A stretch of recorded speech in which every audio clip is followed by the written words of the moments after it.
ിയമോ ആരാണ് മഹാനായ സയ്യിദുനാ അഫീഫുദ്ദീനുൽ യാഫിഈ? ലോകപ്രശസ്ത മഹാനാണ്, പണ്ഡിതനാണ്.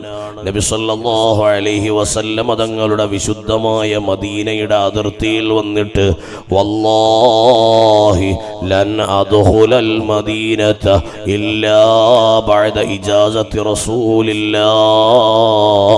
നബി സല്ലല്ലാഹു അലൈഹി വസല്ലം തങ്ങളുടെ സമ്മതമില്ലാതെ മദീനയുടെ അതിർത്തിയിലേക്ക് ഞാൻ കയറില്ല എന്ന് പറഞ്ഞ മഹാനാണ്. 12 ദിവസം മഹാനവറുകൾ ഇങ്ങനെ മദീനയുടെ അതിർത്തിയിൽ കാത്തു നിൽക്കുകയാണ്.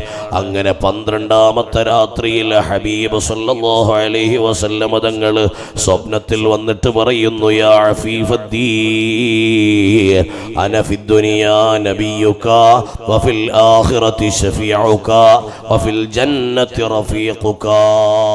അല്ലയോ